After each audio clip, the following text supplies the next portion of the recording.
Welcome, ladies and gentlemen, to Problem Solver Politics live stream. We are in the hot box. Is that what we're going to call this place? Every place always has a really cool name, like Jim Roma was the jungle back in the late 90s and the early 2000s. You like the sports reference, Cody? Hold on. Best thing about Jim Rome is that he provoked a quarterback into fighting him live on camera. That was really cool. Yeah, back when he had long hair.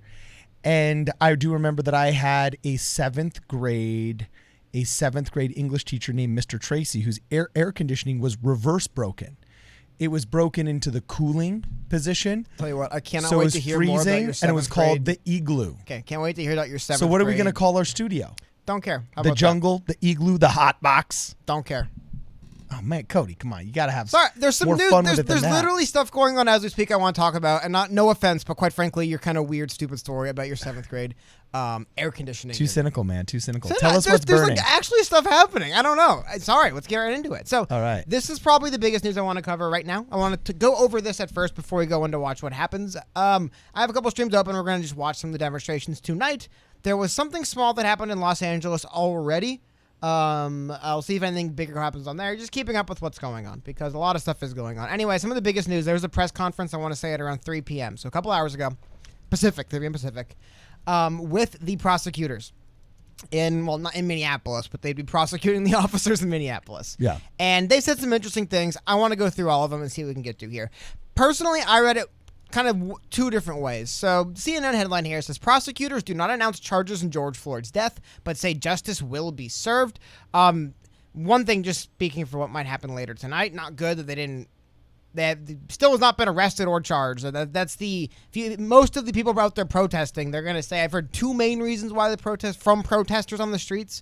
One said that there was just typical, like the police started getting a little bit testy and then that begot more violence in return.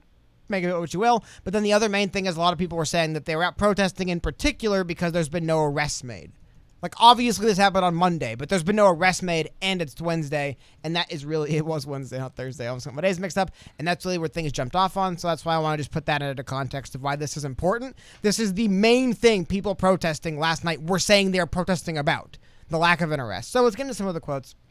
They mentioned that Hennepin County Attorney Michael Freeman said he must look at all the evidence. Quote, my job in the end is to prove he violated the criminal statute, and there is other evidence that does not support a criminal charge. We need to wade through all of the evidence and come to a meaningful decision, and we are doing that to the best of our ability. That one line there is what a lot of people are latching onto, and I have to admit, in legal speak, that sounds like, wait, there's evidence that does not support a criminal charge.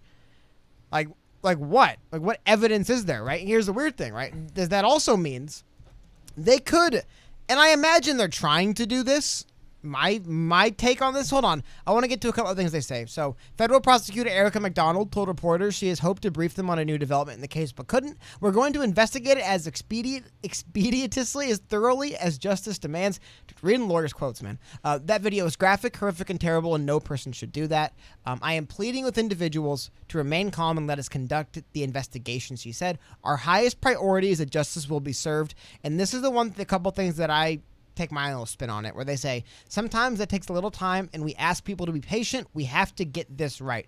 What I've kind of read into this, and then they go on to mention that they fired all 4 officers. I do want to make sure everything I'm reading tells me they were fired. This is different than the administrative leave officers generally go on when stuff like this happen. They were fired. This is not the thing that happened with the Parkland deputy who got back with back pay. No, these guys are fired. However, charges are are still pending, which what people are protesting for. I also want to get into that brought in the National Guard. But going back to what they said, and back to the original quote that is the kind of a lot of people are sticking to, where he says that there's other evidence that does not support a criminal charge. To me, if I'm not saying I'm putting myself in the position of this officer, right? But if I was just a person who had the state coming after me and the state said, there's some evidence that might be able to help you, so we're going to take our time and make sure we get it right. It sounds to me like they want this to be the kind of thing where it's scary, but even in our current legal system, they can work behind the scenes to make the whole case largely a formality.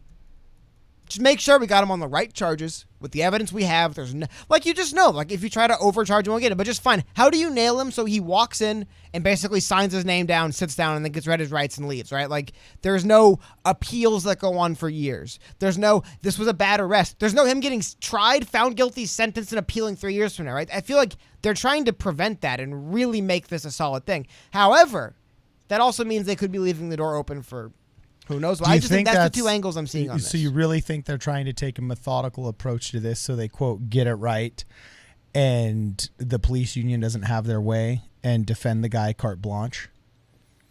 Because that was brutal. I mean, I'm the eternal benefit of the doubt guy, but watching that video from multiple angles, multiple times, I don't see an out.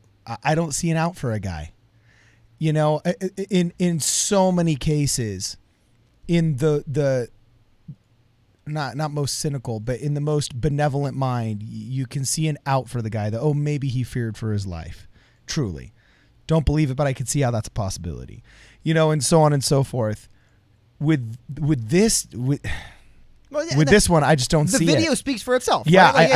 I don't see an out. But okay, here's the thing, though, right? Especially since we've had the instant replay at 5 different angles now. It's not like, well, from this angle, he was sliding into third and it was close, but from that angle, it for sure wasn't. Sometimes it's like if you see two people fighting, like mutual combat, right? Yeah. Then you could say, well, what happened before, right? Are they fighting mutually because one guy tried to stab one? But this wasn't mutual combat. The normal knee-jerk thing people will say in defense of a cop, but what was happening before the camera started rolling? And, like, my take is, like, dude, he could have been axe murdering people before the camera started rolling. Police officers aren't allowed to just dish out. He's not Judge Dredd, you know what I mean? It's their job to just detain you and bring you back. So I don't get, like, but here's the thing. I'm not a lawyer, clearly. Hear me read quotes lawyers use, not a lawyer. But that's the problem, is that is the legal system. That's the second part of this now. We have to go through that. What if there is some weird laws in there that are just like, well, technically, if, like, it'd be good to bring those laws out, but if they're referencing some clause saying, like, well, in the video, he never actually lays his hands on him, he just uses his legs, so like, who knows the nonsense? But the thing is, I hope, this is my hope, I could be naive here, I'm hoping that the prosecutors, what they're trying to say is, we don't want a long, drawn-out case over, kind of just BS technicalities to get him off. We want to make sure when we move forward with the charges, it's a done deal. Because they have the video. The evidence is there. I think they just want to make sure they charge with the right. I hope. That's my hope. Because it is interesting to announce. I mean, people literally, like I said, were protesting all night for this one specific reason. That's it. No one's been arrested or charged. That's the reason. And they announced today, excuse me, bubbly water. It's good soda. They announced today that there will be no charges. I mean, I doubt they're going to make charges at 9:30 p.m. tonight, right? Like, it's probably not going to happen tonight. Yeah, all the bureaucrats went home already. I do think, though, a little bit, because, like, part of when you see stuff like that is, and people doing it will even say as much, right, that it is kind of a letting off of steam or a kind of, like, anger and rage thing.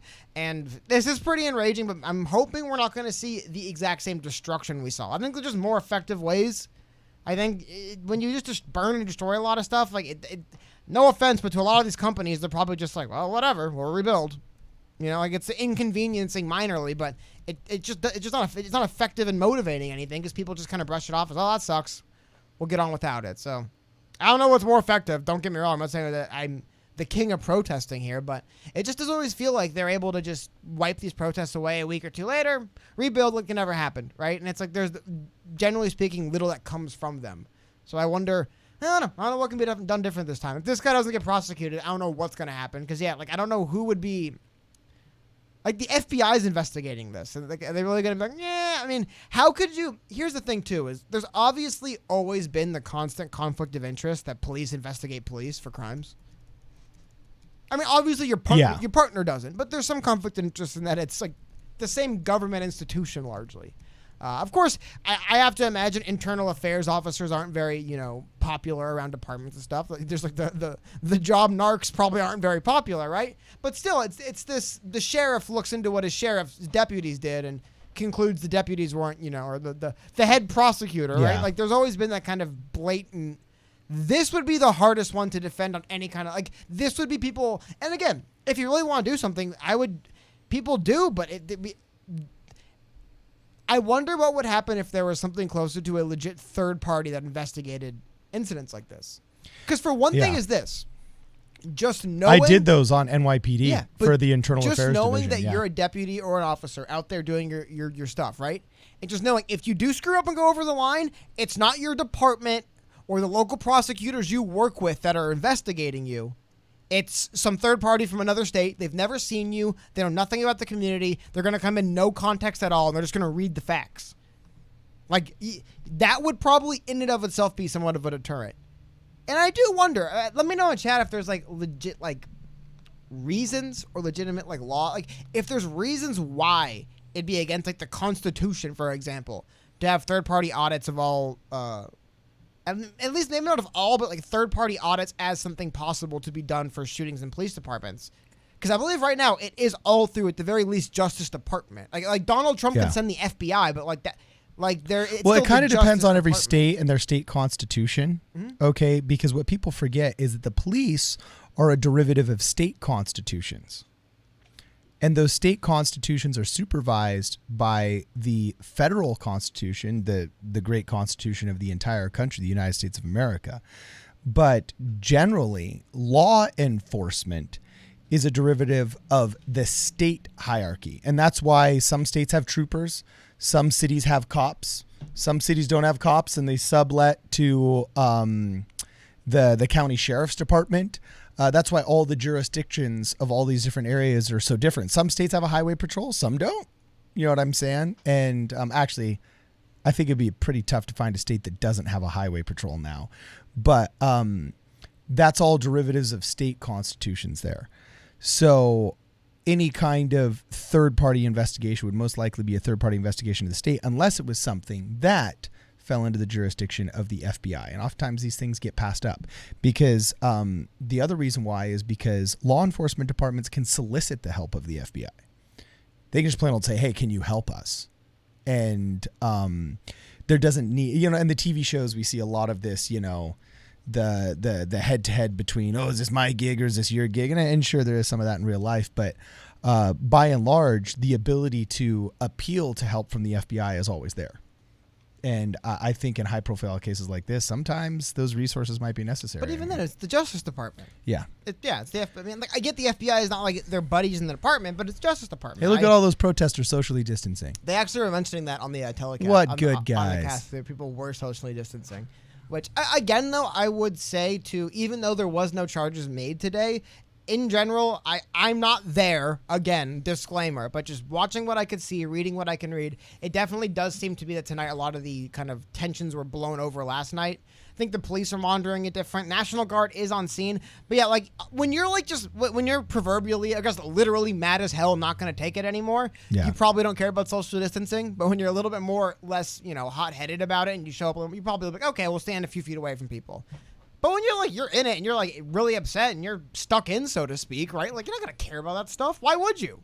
Yeah. But if you come back with a more sober mindset, purposeful, but not just, in it, it's probably easier. But even then, it is early.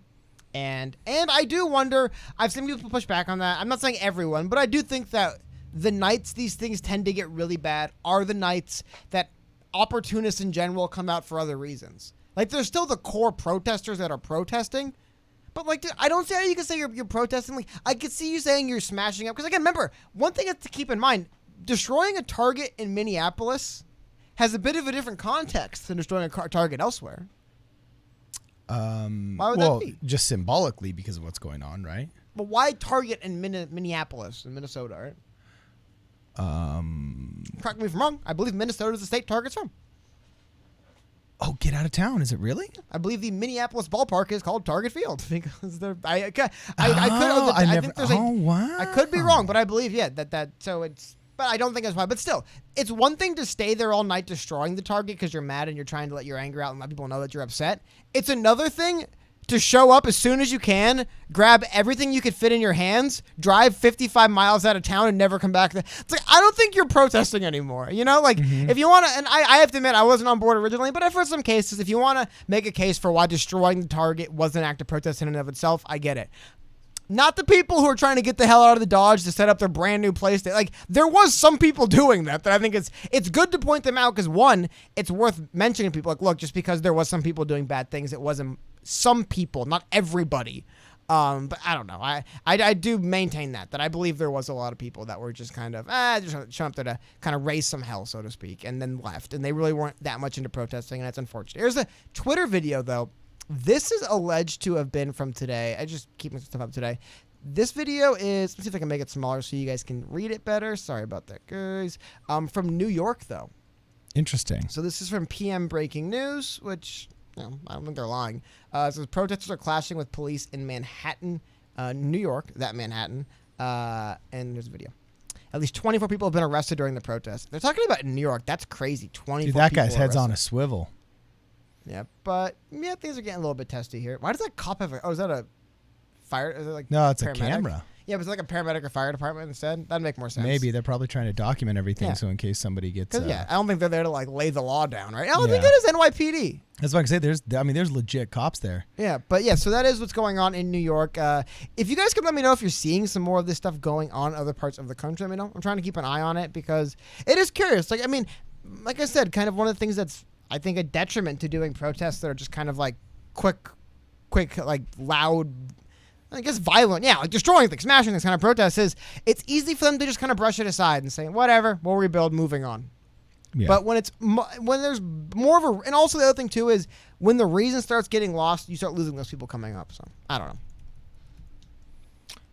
All right, so we got a couple of comments here that we're going to go over into the chat. Sly Cactus says it's a cop vlogger. I'm loving these people. By the way, the cop vlogs are entertaining and hilarious. Like that one guy you showed me that just goes up to cops and asks them questions. I think he's talking about a cop who vlogs. You're talking about the guy who harasses police officers. Oh, yeah. That guy I like. Yeah. The guy who just chases police officers around and harasses them all day. He's awesome. What was his name? I can't remember the guy's name. In chat, he had that one really viral video where he accused the police officer of being drunk on the job. And he just had the guy stuttering. And he goes up and he just, asks him all the questions. Cops are all of a sudden, what are you doing here? What are you doing here? Who's your friend? Can I see your identification? The video series. Are you really a cop? There's kids in the neighborhood. Yeah. Let me see. I think the video series, he calls it like asking cops the same stupid questions they ask us. Oh, yeah. This is it's not him and one guy, but there's a community of people who do it. Yeah, this was the video. Oh, I guess. Should we run it? Yeah, just run it, dude. There's no way this guy's going to copyright strike us. Who knows, right? But anyway. This is epic. Wait, 1 second. Dude, we got all the music and all the tabs going on right now. Sorry, guys. Like, I just turned it mute. There's audio playing somewhere, but I guess this is what you're talking about, so we'll play this for a second. But I mean, so 1 second. Well, here we go. Let me run this. Just me. Watching you take pictures of our parking lot. What's this about? Is that a problem? Yeah, this is a police law enforcement parking lot. That is a problem. Oh. Who are you? I'm Detective Mike Jardine. Oh, yeah? What are you working on? What are you working on right now? Several cases. Okay. What is this about? Are you working on something right now? Am I? Yeah. Yeah, I am. All right, what are you working on? What are you working on? It doesn't matter what I'm working on. I'm asking you, what are you doing here taking pictures? Where have you been today? Have you been here all day? Or have you been out and about a little bit? That's a legit cop question right there. Dude, Have you been here all What is this about? Who are you? I'm asking the questions. Where have you been today? No, have you been here? I'm asking the questions. You're on this property. You're on this property, so you need to answer my questions. Oh, look at this. These guys all. Are you drunk? Why are you slurring your words today? So have you been here all day or have you been out? Have you been to the bar today at all? Who are you? Have you been to the bar today? Who are you? I'm an investigator. Investigator for who? Investigative journalist. I investigate corrupt officials. So I'm wondering, where have you been today? Have you been here all day, or have you been out at the bar at all? Working on a fraud case. That's Okay. where I've been. Okay. Have you been to the bar at all today? No. You got any drugs on you? Oh, Have you used any drugs today? That's a ridiculous question. That's not a ridiculous question. Do you know where he's been today? I don't keep tabs on him. Okay. I've been out and about. Yeah, that You know guy what time is his shift legit. started? That's what I want my cops looking like, man. Not off the top of my head. Okay. Does he usually drink on the job, or no? Not that anybody knows of for sure. Have you guys ever breathalyzed him while he's been on the job? If he would have whipped out a would breathalyzer you, right would you there, submit to a breathalyzer for me right now? You're ridiculous. You know that? Hey, You've got man. about 5 minutes to get out of here right now. Or what? Or what? You're on My law property. enforcement. This isn't your Yeah, it is. property. Shut the hell up. Get out of here now. What did you say? I said shut up and get out No, of here. you get out of here now. Hey, you better get it. You better get your boy.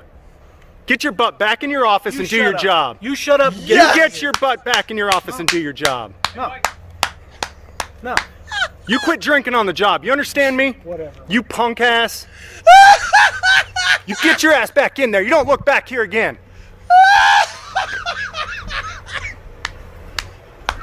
I'll be watching you. You are now under investigation. To be clear, it has not been proven that Detective Mike Jardine is or was drinking on the job. So make sure that. Yeah, that okay, is that does. pure genius. But I will say one thing, and this is just that is meta comedy to bring it / back- performance art / guess. glorious that was brave and funny simultaneously. Dude, this year, Dave Chappelle and that guy are in my top 3. This year. Okay, very good. Cody. Sorry, it's just it's like unbearably hot in here. Yeah, But, I know. Yeah, I lost my train of thought. No, but I was gonna say one thing to my point though is I've definitely seen in general. I would say over the last like 2 or 3 years in general. I think just with so much stuff going on, like respect for police legit's at an all-time low. I mean, nobody watched that video and well, everyone just laughs like that's You know what though? So many of those questions, and according to him, he got those questions by subpoenaing like literally Freedom of Information Act requiring emails for how officers are instructed basically how to screw with you. And some of those questions, man, yeah, you've been here all day. My favorite, when they just turn to someone with you and start asking them questions about you like you're not there. So he just, what is he doing drugs? Why is he here? What's he doing? Like they just turn to, Yeah. is he drinking on the job normally? It's like, I'm right here. What do you, Yeah. all of that stuff is stuff that I guess they're trained to do. I thought it was just the pervasive dickness of most cops, but I guess they're trained to do it because he just does it right back. I mean, that's another great one. You've been here all day. Where'd you come from? Where are you going?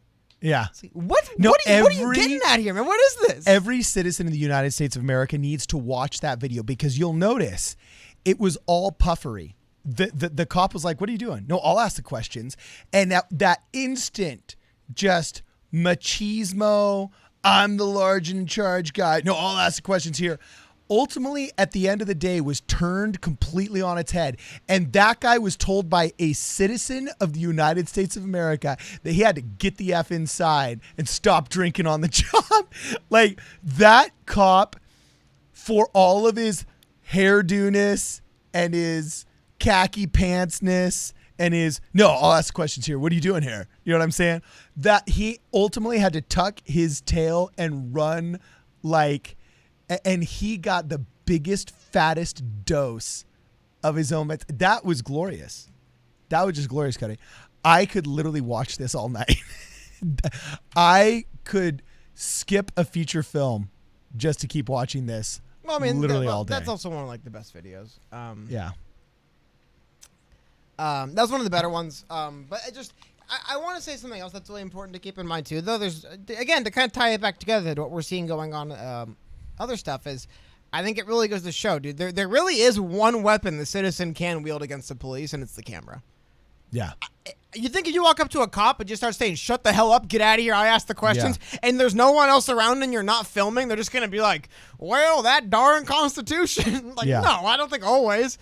But really, I mean, and I think also to get back, that is what made the most recent thing so shocking. It's like that they were being filmed. Like the guy just killed somebody on camera. And it wasn't like one of those, like, you know, there's a camera in, like, the bushes somewhere, like, being held over a wall. And, like, how it's like they're standing there watching you, man. Oh, Yeah. here we go. So it appears that the protests right now have moved over into the St. Paul area. I've been hearing stuff about that. This is a report. I guess I'll put some audio up. This is a report going on right now for some. This is local channel 5 in Minnesota. Even though a quick search of the internet would... Back to you guys. Well, that's Hope no one was inside, Beth. Thank you very much. You see all that and those chemicals. Now coronavirus. Well, there's that. I'm just definitely going to keep an eye on that for the next while we're streaming to see if anything else happens. I think there was an attempt earlier for people to get into a St. Paul target. And police had some kind of bit of a conflict with people in there. And yes, so definitely just something else I am keeping my eye on, is what are the developments that are also going on in other parts of the country. Because that's really what's interesting me a lot, is what's going on in Los Angeles, which it appears the Los Angeles stuff, again, I'm going to keep bouncing around the different videos, trying to see. Actually, here we go. It's a live shot of what's going on downtown LA right now. You can see it's not a very large demonstration. Again, worth noting, there was actually an incident yesterday in downtown. They shut down the 101 freeway. Yeah, but not only the 101 freeway, a protester was ran over, or not ran over, but launched off the hood of a cop car. So that was the whole thing. Yeah. So yes. Did I say the wrong city? No, it is.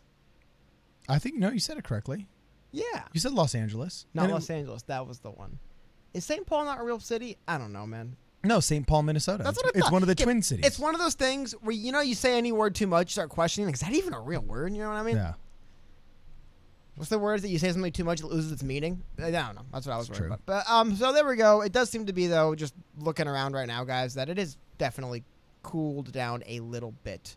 We're not seeing as much. But again, around this time yesterday, I do think it was pretty relaxed, too. It was starting to take off a little bit in the times after now. Dude. So, I am loving this. I'm loving this. My heart breaks when a community faces violence, because, you know, you never want it to get there, because it's always bad. Okay? But I don't see another way that these people will pay attention or fear the populi. These bureaucrats that are in charge of the training Populace, manuals. not police, right? What'd you say? The populace, not the police, correct? Wait, about who? I'm sorry. You I'm- referenced them fearing the populace, or the people, not Yeah, the people. Okay, sorry. I said the populi. Sorry, that's the old. It's I mean, like we the all know- vox populi we all know is what the that old is. Latin for I the people, or of the people. So you never want to see it, but I don't see another way to make it so that these people will listen. I just don't see it.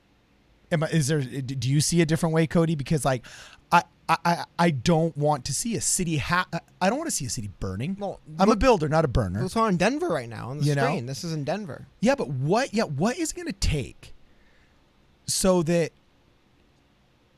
cops just everywhere know? Yeah, we can't just indiscriminately kill. Well, You know, like, and I personally think cops are overregulated. Okay, I think cops are overregulated. I think our rules of engagement on our military officers are excessive.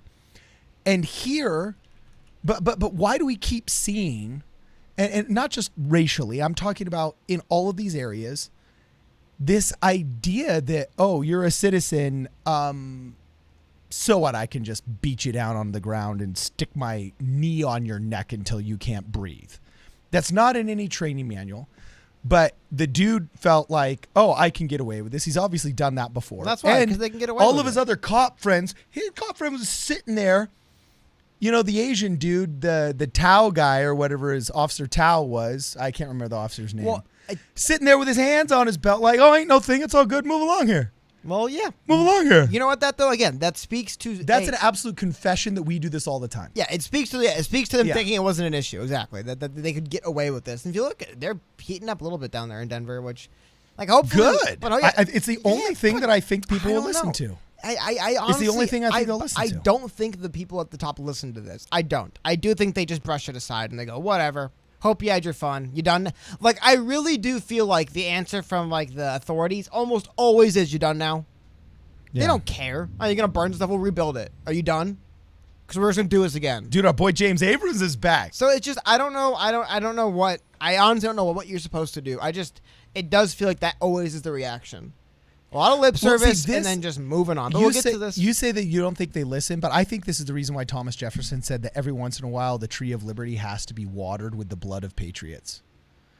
You know what I'm saying? And oftentimes we envision patriots as these like jet pilots that are going out there Top Gun style with awesome training to defend the United States of America. But to a certain extent, I think it takes a lot of bravery to stand up to the system. And I hope that this breeds a lot of people brave enough to stand up to the system. And I would never prescribe, violence against any building or any other official, but I would say raise as much hell as you legally can until they find it so inconvenient to ever cross you that they fear crossing you more than just learning to deal with having to treat you like the citizen that you are. So what? Oh, we'll get to the super chats. Yeah. I want you to think of some possible scenarios that would work. What do you think that would look like? Just get to the end of it. But one second, I'm going to super chats. First, James Abrams, $20, said, "What's up, guys? Long time no see. Currently at a prison / jail in upstate New York / near Canada. Got a clean record and background, so they send me anywhere." That is funny. And those cops are going crazy, getting worse out there. # gang gang. Yeah, and something else I think that does happen too. The other end of this is that, like, the fact that a police officer went out there and so on camera stepped over the line and did something, it makes every other police officer basically in the country more defensive because they're just scared. It's not like justifying it, but you know what I mean? Like the likelihood that something else bad happens because of this goes up, not down. No. Logically, you'd say, well, clearly they would see the response and not want to do it again. It's like, I guess, but emotionally what happens is people get scared and defensive and lash out. They don't just reason with, like, how often do you think, like, the one that again made this incident so ridiculous is a lot of the times it is quick 1-2 seconds and it is stuff that happens before you have time to reason and think. But this guy knew what he was doing. Anyway, moving on to our super chat from Fred the Felon, saying that guy, in reference to the officer, has killed before in 06. Not only has he had bad shoots probably for sure sent before this, Amy Klobuchar was the one responsible for prosecuting him and declining to in a couple of them.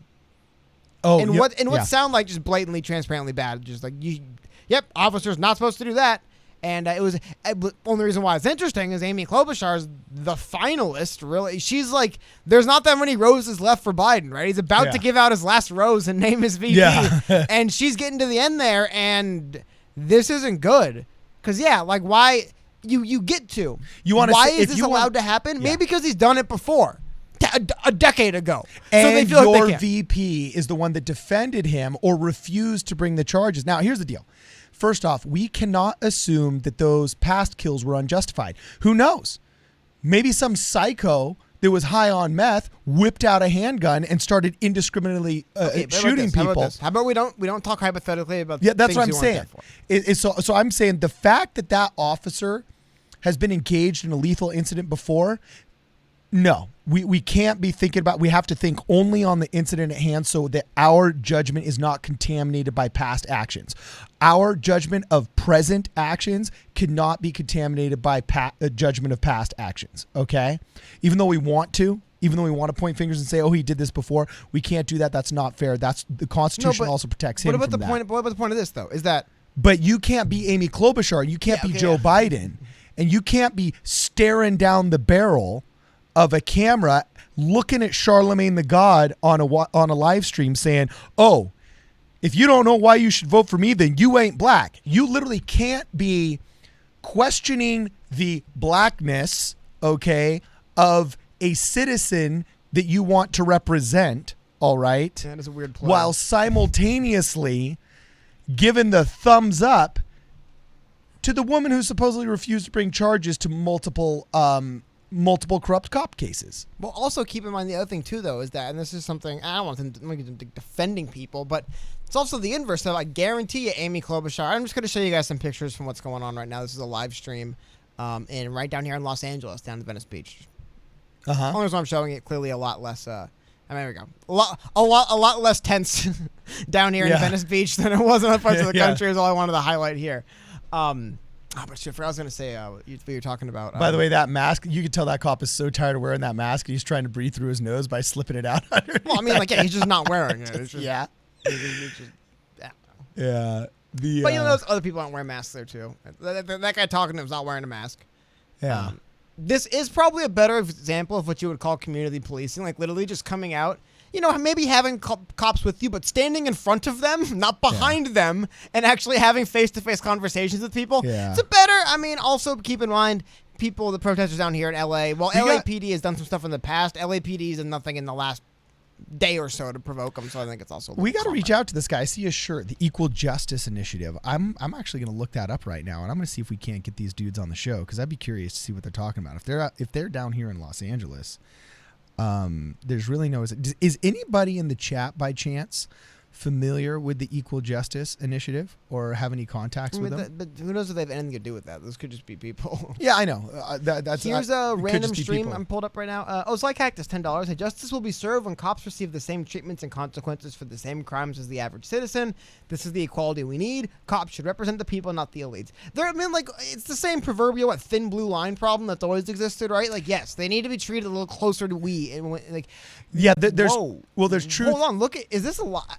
I cannot verify these are live images, but dang, man, look what's going on in South Minneapolis. I mean, this looks like from yesterday or something. I don't think this stuff's still going on. We don't know if that's live. I can't verify if it is live for sure. Yeah. But either way, so in response to Sly Cactus, I'll just put in my 2 cents here. You say justice will be served when cops receive the same treatments and consequences for the same crime as the average citizen. I agree and I disagree with that. They definitely need to feel like they are responsible and accountable for their actions. Fire in St. Paul, yeah. Yeah, but at the same time, we can't ask men to go and serve and be put in a high-stress situation without giving them additional leeways that we wouldn't give people who are not... You know, there needs to be additional training, but there needs to be in certain aspects additional leeway because I don't think those two are absolutely comparable, if that makes sense. Okay. What do you mean? For example, just like rules of engagement with soldiers, there needs to be strict training and there needs to be accountability for actions, especially those that have been highly trained against. But I reserve a lot of judgment for men that are put in continuously, strenuously stressful situations. You know what I'm saying? Where judgment has to account for that, has to account for the stress and the duress that the person was under. Does that make sense? Kind of. I mean, I feel like, yes, you made a very compelling case for why we have juries and judges. Yeah. Exactly. It's one of the reasons why people can demand someone's charged. It's one of the reasons why we will demand that people are charged. Sorry, I thought I had a live stream here and it wasn't. It's because once they're charged, then they can go to that jury and they can go to that judge and we can hopefully get what's supposed to happen, right? Yeah. Because the last thing I want to do is disincentivize. Some of these videos I'm seeing here, though, are insane. Bottom left, the fire at the Oceanoia is actually in St. Paul. Okay. Fire department's there. Man, these images out of South Minneapolis, I mean, it is crazy to see what's going on. Because that's the other thing is Is that a bikini? Is what I've heard is that... A protester in a bikini? It's hot out here. here. I was about to say, it must be hot in St. Paul, man. Yeah, it's hot out here. Jeez, I mean... Yeah. But we're always hot. Man, crazy to see what's going on. I mean, again, I cannot 1,000%. I'm trying to look and see. It's hard. This is just somebody secondhand re-streaming other people's streams, but I'm third-hand re-streaming because the internet.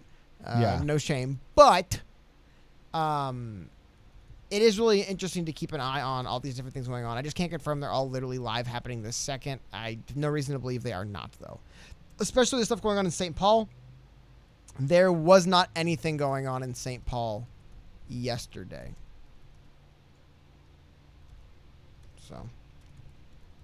So really, really crazy stuff. I'm going to watch this for a second just to give you guys an idea of what's going on. What is going on. I'll post the link, too, if you want to jump over and watch this. This is a pretty interesting stream. I always find it interesting when people get... So I'm going to qualify a statement I said right here because we're getting a lot of comments on this one. a lot of people have said, Cardin, I get your point, but you choose that job. You're wrong on this issue. Better vetting / screening needs to be employed. Or Racer X, Cardin is wrong. Officers need to be held accountable to the same standards as they enforce. Yes, they need to be held accountable to the same standards. Yes, obviously. I'm not saying that they have a double standard. Okay.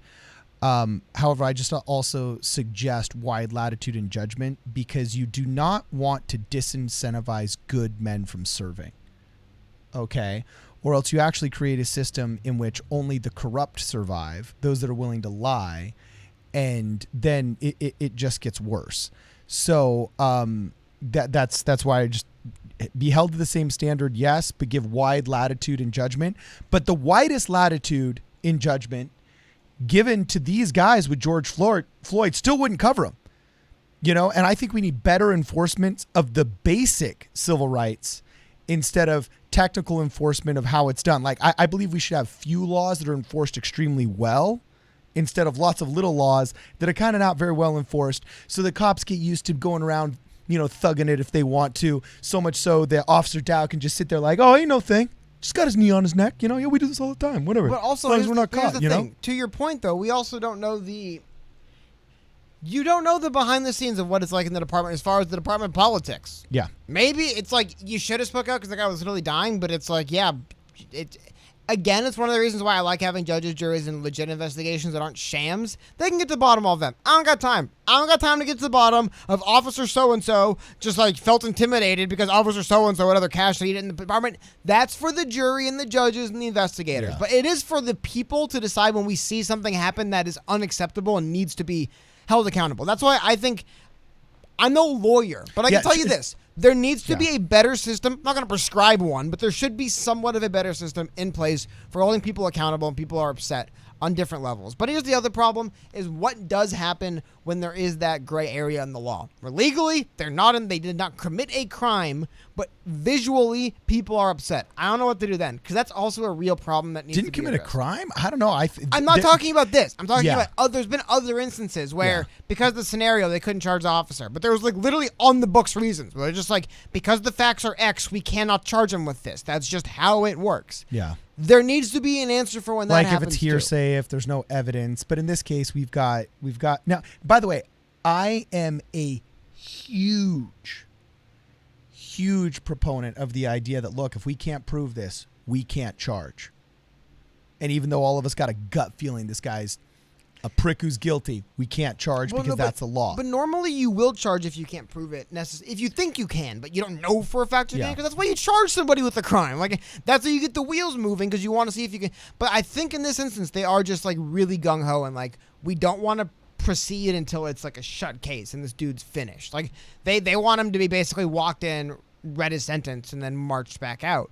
But here's the other thing, right? Hypothetically, if all four of those officers were like brought in front of the crowd and guillotined, like what changes? It's the other problem. The cops everywhere see it and think, hopefully holy it scares crap. them. But my larger point is it's not going to change laws. It's not going to change regulations. It's not going to create the... It might, but I think ultimately no. They're going to just look at everyone. Once again, people in charge, the governments, the governors, the mayors, the sheriffs, the prosecutors, they're going to look at the citizens and go, so are you done yet? We gave you what you wanted. Are you done yet? Cool, we're going to move on now. I don't know what you do to prevent that. I really don't. I just have a feeling that's going to happen. Okay, so you don't know what to do. To sum that up again, I'm still processing. Okay, the issue is they can let these protests go on for 2 or 3 days. Yeah. Right? They can literally just throw the guys out of the sheriff's department or the police department and say, do what you want with them, hypothetically. Okay. They could be they could get like the Gaddafi treatment, these officers. Okay. And then the mayors, the judges, the government, the people in charge, the ones that screw us, that let stuff go on, they're just going to be like, okay, are you guys done yet? Did you have your fun? Because things are about to go right back to normal in about 2 days. And I give it 2 weeks, I guess. Back to normal. Nothing changed. We'll rebuild. I hope you had your fun. And that's what happens seemingly every single time. There's never like these like big changes that matter. I think there's watershed moments. I think there's watershed moments. Emmett Till was watershed moment in the civil rights movement. But just realistically, What has changed from Ferguson, Michael Brown, 2013 to now 7 years later here? Well, because the Michael Brown case was riddled with all kinds of fallacies that we proved were fallacies. It like the wasn't- whole hands up, No, don't shoot. That's not what I mean. But because I agree, that was a different. It's apples to oranges, but larger. I Yeah. mean, demonstrations were had, all nonetheless. What changes did they make? Think about it. Because I think there's an overwhelming sense of 110% legitimacy and incompetence on behalf of the cops to this. See, in the Ferguson case, there was an argument.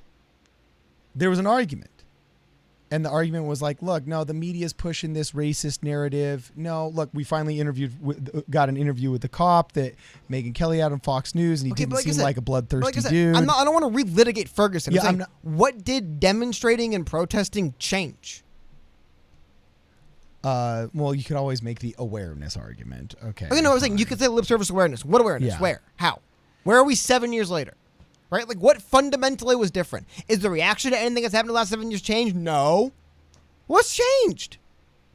Been almost a decade. What's changed? Largely nothing. Because here's the thing. No, there was here's a the thing whole, about there was- protest and no, demonstration. What do you mean? It had a huge effect because, for example, even James Comey got up and said that there's a cold breeze that blows through law enforcement. Oh my God! Yeah, where James everybody's Comey, afraid of- noted liar, goes up and gives his BS lip service argument for why you shouldn't hate cops. Love it. I love hearing noted liar FBI agent James Comey give us. By the way, would the head of the FBI? I think cops were on their toes for a while. Would the head after of the Ferguson. FBI not be essentially the chief cop in the country, since the FBI is the head of the investigation for He's called the top cop. Yeah. Yes. So I wonder why the top cop said we do a good job and you shouldn't hate us. I wonder why he said that. Like, come on, man. Like, they'll say that.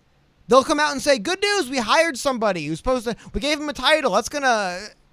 But like fundamentally, it just keeps happening over and over and over and over and over and over and over again. It's because people feel the same. People feel the same way. People don't feel like, oh well, No, people feel the same way that it's 7 years ago. Like, it's not changing. The arguments remain the same. Everything remains the same. Yeah. I will say the Michael Brown case had a lot more wrinkles and nuance to it, and the officer was acquitted for, again, on paper legal reasons they had. This I see no reason how you could acquit or not charge these people. The guy who did it clearly did it. He's on camera doing it. But the thing that is, it shouldn't matter. If you're protesting and demonstrating for a reason that's legitimate, Yeah. it's kind of messed up, but it honestly shouldn't matter if, the flashpoint's legitimate or not. You know what I mean? If there is a problem with police brutality, even if the reason why you get out in the streets maybe wasn't the most clear-cut case, if there's still a problem with police brutality and you're out protesting it, it should stand nonetheless. So you notice just that feeling. People are still protesting something that stood for 7, 8, way past 7. The only reason why I go back to 2013, I believe it was with Ferguson, is just because that was the kind of first one, and I would say this more internet, social media. That was the first time I remember watching live streams from the ground of the events. That was one of the first times I remember this kind of more modern cycle being built, right? Where video comes out of an incident, and complete video, people start, and then this is what's kind of funny is this is almost kind of, I guess you could say, the other end of the logical conclusion of that, right? It's the other end. It was a guy who was literally lying on the ground being suffocated for 5 minutes. There was no conflict at all. He just lied there and died. So people, and you've seen, I've had the reason why I had this Phoenix stream up is because you've seen they've flipped from Los Angeles to Denver. Yeah. To actually, I don't think they've gone to Minnesota yet, but the stuff's going on all over the place right now because people feel the same way they felt for a while. But that's what worries me. I feel like a week or two from now, they'll be like, well, that was cute. I hope you guys had your fun. Things are going back to normal. Yeah. Can't wait to do it all over again. Yeah. I don't see any other outcome. That's been the outcome forever. No, I'm not so cynical. I think there was a change, but it was incremental. And yes, we generally want to gravitate back into where it's comfortable and the status quo. But I do believe there are watershed moments. I believe the Detroit protests in the 60s were a watershed moment. During the Vietnam War, the Cambodian protest where the National Guard, it was in Texas, and there's that famous picture of the girl that was crying over the body of the friend that was shot in the street by the National Guard. That was a watershed moment where people just kind of stopped tolerating it. Hopefully, Sly Cactus said this earlier in the chat, that hopefully that this becomes a, quote, turning point. I asked him a turning point into what? I'm curious. Being able to police large populations of people with a few men or a small force is a classic issue of civilization. So I do think that it is kind of, to a certain extent, not an incurable disease, but a very difficult to master issue that a generation can really only master in its lifetime. It never has a permanent fix. It only has the fix that you can garner in your generation. Okay. So I'm not here to say that things cannot change, but I do believe there are watershed moments in which things get better or Wait, hold different. on. I'm not saying things can't change. I'm just saying everyone gets mad, goes in the streets and demonstrates isn't changing things. That's all I'm saying. Whether it's righteous, whether it's justified, whether it makes sense or not, just throw that out the window. Does it change anything? It seems to be no. Yeah. I'm not blaming them for doing it. I'm not saying people shouldn't do it. I'm in no position to prescribe that to anyone. My larger point is, my fear is very quickly we're going to get, like I said, they're going to look at us and say, well, that was cute, wasn't it? You started some fires and you knocked some stuff over, but yeah, we're not changing anything. Maybe they'll throw a couple low-level employees out. Yeah, they love that. Big, powerful, oppressive establishments, they love just taking a couple low-level schlubs, throwing them out there and saying, well, you got them. Leave us alone. We gave you guys what you asked for. You can leave now. You can go home. Yeah. Even though, what do 4 salary officers have to do with how police interact with Americans across the whole country? Think about it. 4 dudes. They could have a crime they need to stand trial for, but that's not, it's not going to change anything, even if they're found guilty. Yeah. I don't know. I'm not going to tell anyone what they should or shouldn't be doing, because I honestly don't know. This might be more effective than anything else.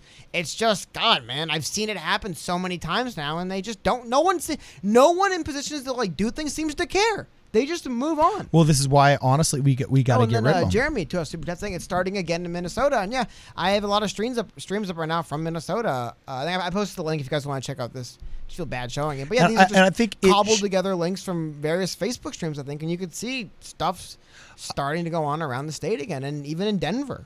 Yeah, and I'm hoping that it keeps starting up every single night until they freaking find a fix and answer for this. And I'm hoping that some bad political actors don't try and commandeer the anger and the frustration of the people on this.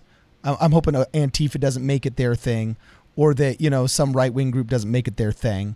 I'm hoping that it stays being a manifestation of the people until there's an answer, because you have to answer for this. Okay? A life was taken for what appears to be really no good reason. And doesn't appear to have been racial animus, doesn't appear to have been prescribed animus.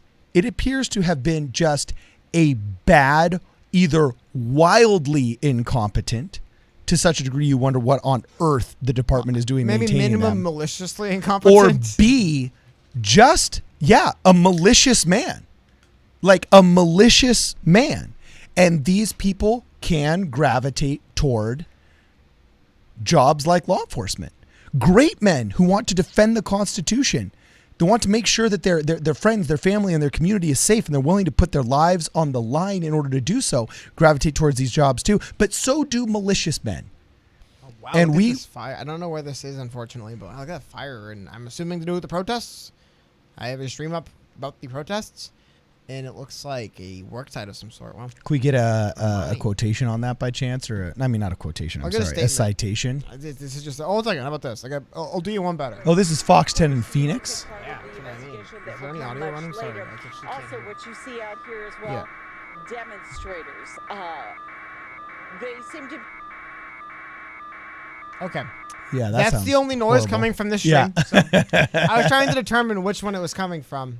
Interesting. But yeah, I mean, just more fires, a lot of stuff still going on. More of a lot.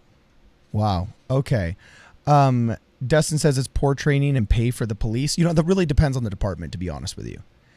And I have some theories on this. I have said for a long time, long before Andrew Yang had his idea of the kind of like the American exchange student, like where you go from an urban to a rural environment, or from a rural environment to an urban environment. Remember that one policy proposal that he had? What was it called? I think it was American exchange program. Yeah, the American exchange program. I've always thought before you can be, a Santa Clarita sheriff, who thinks he's all tough because he pulls over a soccer mom for going 45 and a 35. Okay. But before you're that guy, that hero, okay, you got to serve a year and do your training in LAPD, where there's people getting shot, where there's people that are actually like, on meth labs are blowing up and they've got human trafficking and, you know, real issues.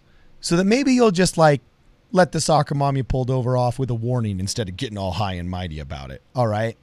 I've always thought maybe some of the smaller departments, maybe there should just be a rule where it's like you have to go serve in one of the worst places, you know, before you really can be a lieutenant or a sergeant, or before you can be really. But one of the things with this to keep in mind, though, is that this seemed to be a different instance, but accountability is the problem. Like, yeah.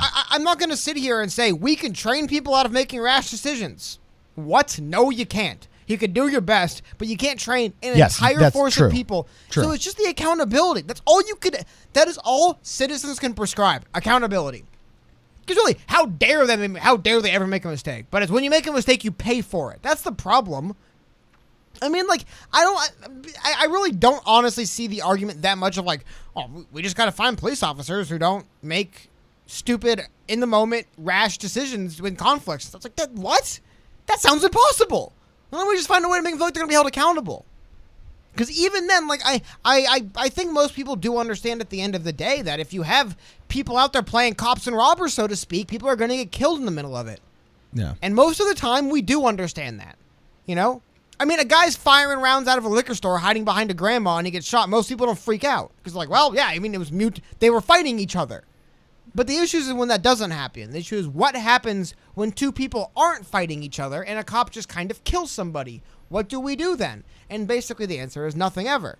And people get mad. And you could even say in our current legal system, X, Y, and Z cop was supposed to get off with the way our current system's drawn up. But I think, again, my point is the problem is that there's a disconnect between how the system works and how people feel it should work. Yes, that's very true. That's the fundamental problem. That's the fundamental disconnect that causes the frustration and the anger. So a lot of the burning and the looting, they just let that happen and go away because it doesn't address the fact that you disagree with how they do things fundamentally. Yeah, and also, once again, all these problems go away when we start reading the Constitution that the Founding Fathers came up with. And what's one of the first things the Constitution came up with? They said, we're going to show you thine accusers, habeas corpus, okay? And everybody has a right to a what is it called? A speedy and efficient trial. I forgot the exact the exact terminologies. But okay, if we as a society say, hey, there's something wrong here, let's charge this guy. We've got enough evidence for at least criminal negligence. At least there's enough for criminal negligence and manslaughter. Yeah, someone's in your custody and dies. There has to be like a charge for that. There is more than enough evidence for criminal negligence, and charging a guy, fine. Let the jury settle out. And, you know, and who knows? Maybe if on his body cam, I'm just spitballing here, all right. But who knows? Maybe on his body cam we see some evidence that exonerates him, or so on and so forth. Fine, let that happen when it goes to judge, jury, and trial. But right now, with all the evidence we can see, there is more than enough evidence for some kind of criminal negligence here. Constitutional rights were violated. This is literally... Oh, this is in Arizona, I believe. Yeah. I think this is an unrelated fire in Arizona. Sorry, guys. I just wanted to go back. I felt bad not telling you guys what this was. I believe this is a fire unrelated to the protests. Is trash burning? Is that a trash heap? Is that a dump? Or a construction site? I honestly have no idea. But maybe we'll change the title. Fire in Arizona. Riveting. Yeah. But no, I mean, I just want to... Back to the original point, I think that the bigger... I don't know. Actually, here's the big thing too with a lot of this stuff is ultimately I don't know what the policy prescription for people are mad is. I don't know. Even if you're justifiably upset because something unjust happened to you, how do we prescribe policy on that? I really don't know. No, you can't, and the Founding Fathers didn't want you to. That's why they protected freedom of assembly. In fact, in his great speech, where I have been to the mountaintop, Martin Luther King was specifically speaking out against injunctions. Courts in the South had tried to put injunctions against the civil rights leaders saying, oh, no more than 7 people in a building. Well, also, no more than Super Chat this. in a second. And once again, that problem solved by going back to the Constitution. This problem is solved by going back to this idea that a citizen, George Floyd, forget any of the racial crap the media wants to interject into it. Just keep it constitutional. A citizen's civil rights were violated. Multiple civil rights, okay? Search and seizure, civil rights. What's it called? A cruel and unusual punishment, civil right was violated. This is literally a textbook case to be studied when you're getting your Juris Doctorate. You want to say something, Cody? Well, to get back to some of the ideas, we have a $5 super chat from James Abrams saying that cops needs body cam 2-way. Did you get that one yet? I don't think so, right? No. No, I didn't. I read it and then I forgot cops to need read body it. cams 2-way video on cops, so the suspect can talk to the supervisor, so it's not one-sided. And P.S. This is a gang idea, so tell them to chill. But actually, kind of having that that almost like eye in the sky. I don't want to be a little callous here, but it's almost like in football when they challenge something and it goes to the booth. You know what I mean? Where they're like, where like there's somebody sitting there who would be like watching this. That's like, a great analogy. Here's the other thing too: when you have somebody who isn't a officer in the field, because to your point, like there is emotions at play here. People make emotionally bad decisions all the time, but they're driven by emotion, not reason. Yeah. Actually, I would say 99% of bad decisions come from your emotion and not your worldview.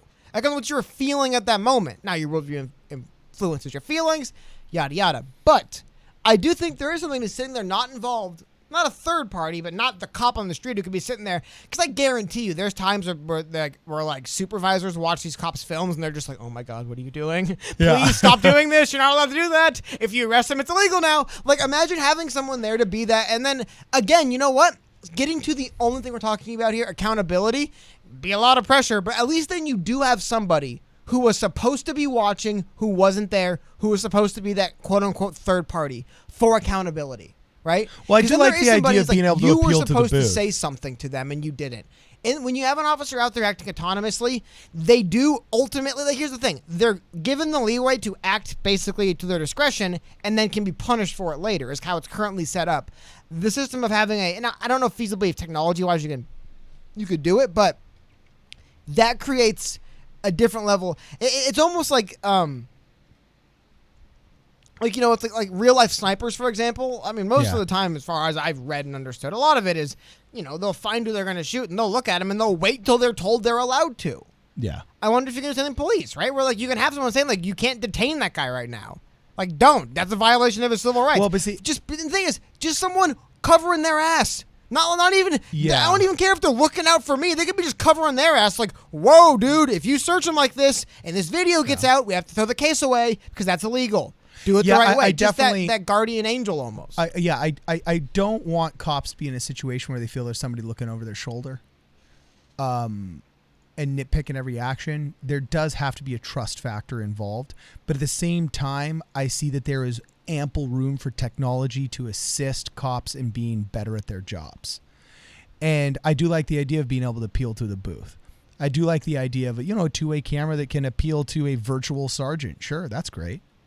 You know what I'm saying? I definitely think somewhere in the middle of all of these suggestions is a really, really good answer, and technology will be one of those things that makes more of this, not all of this, but more of this a thing of the past. Yeah. You can see someone in this video right here pouring milk in someone's eyes. So apparently in St. Paul there is tear gas flying around again. So it looks like we're not. Unfortunately, we're gonna have to leave not immediately, but in a little bit here. I think we have some other plans, unfortunately. Yeah. But it does look like ultimately, guys, perhaps maybe another long night. Which with the news that no charges are going to be brought about, no arrests are going to be made tonight, I can't say I'm that surprised. The only reason I thought we might be spared of the same veracity use some word, but no, I was hoping that there'd be a little bit of the just kind of boil over with yesterday, but it looks like there could be more because again, it's not that I don't blame these people for what they're doing. I'm doing what they're doing. It's like I'm not gonna morally judge them for what they're doing. Just from where I stand, it feels like it perhaps is not the most effective thing, and I think it's gonna be not that hard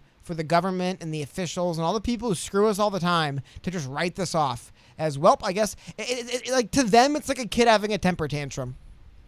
Don't even bother grounding him. He's done. He's finished. He threw his stuff because we didn't give him the thing. Who cares? I ground him for. That is how they treat us, I feel like. Just dismissive. And that's what bothers me. It's the dismissiveness. It's the sure, go out there, stand around there all day, burn whatever you want to burn, steal whatever you want to steal, break whatever you want to break, say whatever you want to say. 3 years from now, we're still going to be here, and it's going to be run the same way. Well, I think that was part of the frustration of the mayor of Baltimore, if you remember that situation. Yeah, remember that was another one that happened. Also, the chair of the DNC, she was like, "Oh, well, we're just going to let them burn things to the ground." And you're like, "What? What?" You know, you relinquish all credibility of being able to say that you're serving and protecting the citizenry when you're letting the protesters burn the neighborhood of the ground. Let me ask you though. Yeah, why would she say that? Is it because she knows it doesn't matter? Yeah. Go ahead. Well, the mayor said, you know what I would say? Head of the DNC. She's the epitome of the establishment. But that's what I mean. But like, not head, these but people top know. And I say these people, I mean governors, mayors, people in charge, the ones who could put a stop to this stuff and could increase the accountability if they really wanted, individuals, right?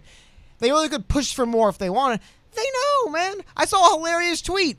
Somebody posted a picture of the looted GameStop, and they said their stock just actually went up because GameStop stock is so bad. At least they'll get all their inventory covered for one of their locations, right? Like that's how these people think, man.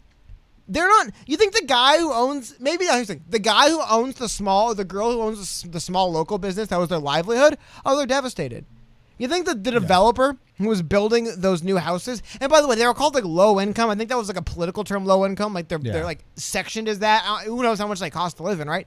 You think that guy? All that guy's thinking is, well, gotta do my job again today. Gotta find a way to get insurance to pay for the damages and rebuild it. He's not thinking, wow, I should be an ally for the fight again. No. Target, you think Target's like, wow? No, Target's like, well, gotta make sure inventory's covered, make sure that's what they're thinking. They do their jobs like they do every day. So Charles, they just move on. Charles 95 has a really interesting comment here that I agree with, and some of this is hyperbole and a joke, but some of it's very serious, and I'll give you an example. Charles 95G says, I don't know why, but I get the feeling that maybe in the next 10 to 20 years, we're going to see Batman-like vigilantes arise because of all the bored millionaires walking around. I don't know if they necessarily don a cape and hat and everything, but here's something I've thought about. I've been a huge fan of the Pink Pistols, okay, since they were formed, okay? Now they're called there's a separate group that's similar. It's called Armed Equality, okay? And they're a gay rights group that trains homosexual men and women, transgender men, women, whoever wants to, that self-identifies as a member of the LGBTQ community, trains them in arms, all right? And their motto is gays with guns don't get bashed. And I've loved that organization since the day it started, and that absolute idea, because that's what the Black Panthers did. They were afraid of police brutality, excessive police violence. So they said, hey, we as citizens have a constitutional right to arm ourselves in self-defense. So we will now patrol. The Black Panthers actually started out as basically kind of like a community patrol that would open carry, because in California, before the state tried to emasculate the citizen, you know what I'm saying, they actually just open carried. And guess what? Police brutality went down. So me, for example, I have long said, when I get the funds, just pray that one of these movie deals goes through, guys. You know, when I get the funds, a charity I would seriously consider would be arms training for minority communities. You show me the most violent communities where citizens are getting caught up in friendly fire. Dude, I will donate you a gun and give you 6 weeks of arm training. So people will think twice before they do B&E on you, man. And they're going to be a freaking sticker on your door. Okay, but says, wait. I know how to use a 9mm. Once again, though. You know what I'm saying? If the problem is that people feel like the rules as they're currently instituted are not working properly, giving them guns so when they are oppressed, they could kill the people oppressing them, I feel like that's like chasing your tail. You know what I mean? Like, why don't we try to make us, and I do think citizens with guns don't get bashed, just like gays with guns don't get bashed. Okay, but how about vulnerability breeds aggression, so let's get rid of the vulnerability. How about police just stop? How about we have a system where police fear bashing us without us shooting them? But what's going to make them shoot? Ideally, your boss, but they, I guess, don't have one, right? Yeah. I mean, like, ideally, that's why you don't just steal sandwiches at Subway, is your boss will fire you, right? Like, ideally, there's a reason why these people, because any job, pick a job, you have certain leeways you just don't take. How many people have a job where you could technically, if you wanted, clean the safe out and just walked out and ditched and fled to another county if you really needed to? I guess in 2020, you can't really flee to another county. You flee to another country, right? But you see what I mean? Like, you don't, because like there's accountability for a lot of police. But again, though, the bigger thing is the community responses and how they deal with their communities. If people trusted the police, because I mean, honestly, I don't care what anyone says. There's so many instances where somebody dies and there's no yes or no, right or wrong answer to it. It's like, well, holy shit, man, like. X person did this, they did this, who started it? And you know what I mean? Like, legitimately, conflicts happen. And there's a meeting of what's the word I'm looking for? Intentions, and bad things happen.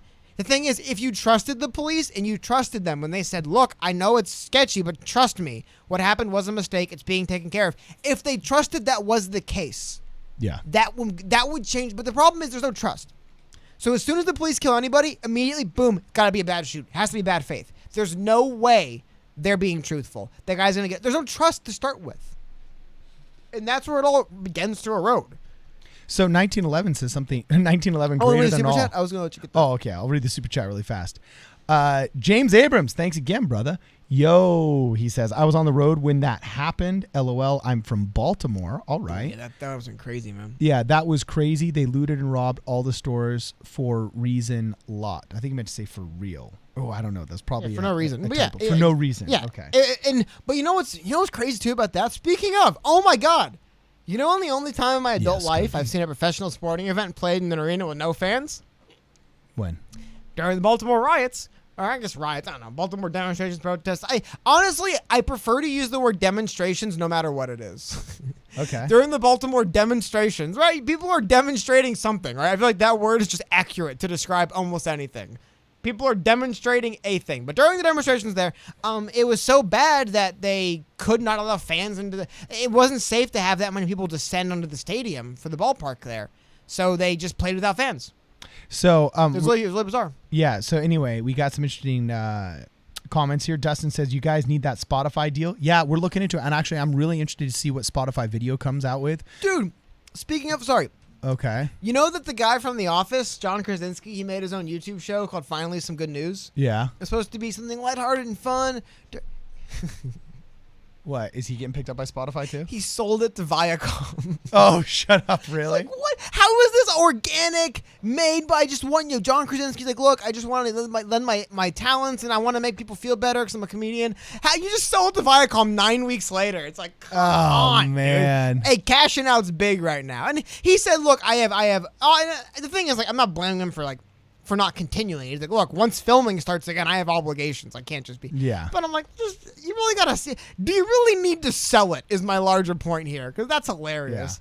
Because it's a show. It's a YouTube show he created. Just called Finally Some Good News where he talks about heartwarming stories. Like, how do you sell that? I don't know, man. They're just as an aside that bothered me. I'm like, what are you doing? So I'm curious to see how the Spotify deal works out, because if Spotify starts becoming another option, not like YouTube in the sense that anybody can post anything, but definitely a video option for people that are serious about shows that is far less restrictive than YouTube, I could see that becoming a player in the game, for lack of a better term. I could see that becoming a big player in the game.